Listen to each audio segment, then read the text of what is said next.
name's Duncan. I'm 41. I got put into care at a year old. My father took his life while I was in care. My mother lost parental rights. I was in children's homes up till I was 17. Got moved into youth hostels, then adult hostels, via homelessness, homeless in between. Slept in mere couches and I have beds. But I've had spells in my life where I've sat begging in the city centre with cups in my hand, things like that. I've been in Berlin, no proud of it, but that's where my lifestyle took me. Psychiatric care, hospitals, a lot, for different reasons. Health inequalities are unfortunately a real part of life in Scotland, and we're not seeing the gap in health experience between people come narrower as the years move on in the way that we would like to see them.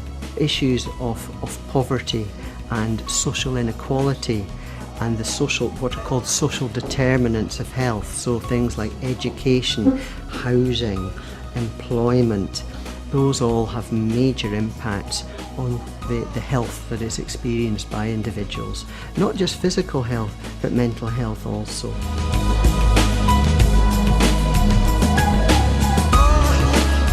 Nearly every penny I got just went in alcohol. Through that, not having a doctor and things like that, having to go to accident and emergency all the time. I was complaining about severe headaches and they were beyond headaches. And it was, oh, it's your cell again and all that kind of stuff. Quite derogatory, I felt. They sent me home with paracetamol. I was in tears, I was crying like a 3-year-old. I collapsed outside Pollock Police Station in Brockburn Road, down the south side. And they rushed me straight to the Southern General. They removed the right hand side of my skull and operated on my brain. For people who are homeless and find themselves out on the street, that has a major impact on life expectancy. So evidence from Edinburgh in recent years is that the average age of death can be in the 30s, the mid-30s.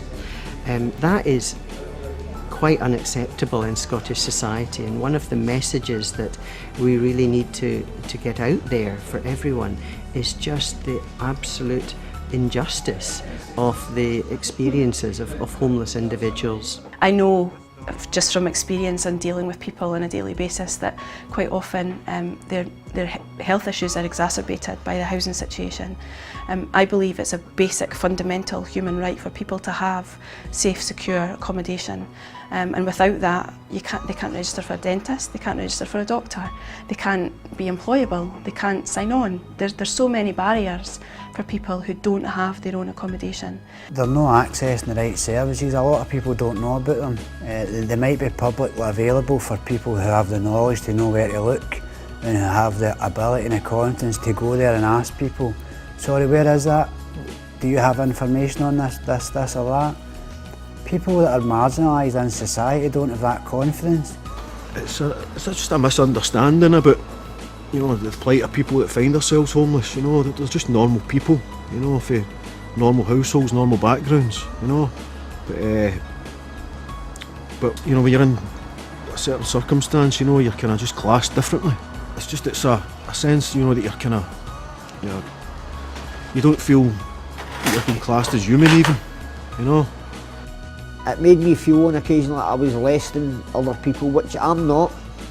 And it made me feel that way for a long time, and then eventually I accepted that I was less than, which is no way to be. They're suspicious of services, they're suspicious of anyone in authority. Their childhoods, a lot of them have suffered from abuse in whatever form, and they've learned in life to be suspicious of anyone in authority. So there's a lot of assumptions made by healthcare providers, and our guys sometimes suffer as a consequence. Because they're not always in a place where they are able to make responsible choices, let's say. They may have difficulty in reading, or they may have so much anxiety in their lives that taking on board actions without support is very, very difficult.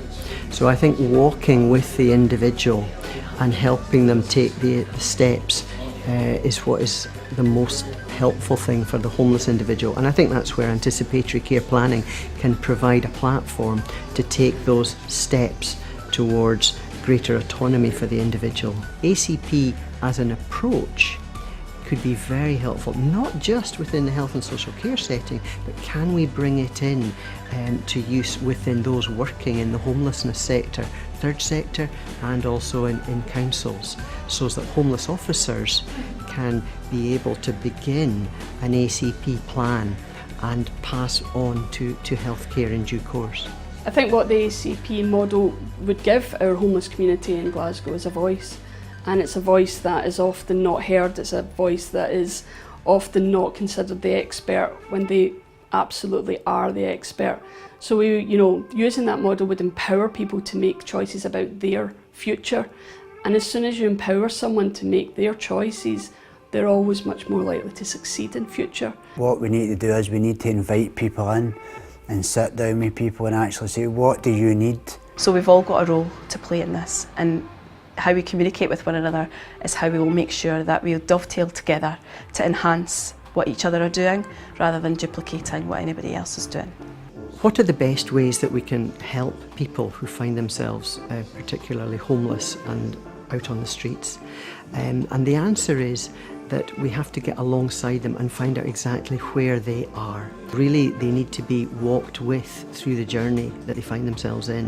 And ACP opens up for us the possibility of these channels of communication being able to follow what is effectively a fairly chaotic life, but effectively.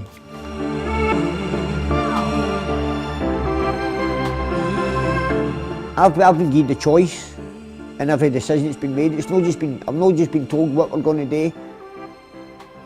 And for the first time I know, I feel like I've been treated like an adult, an individual. I've not just been treated as a number. And my life's amazing now. I love my life today.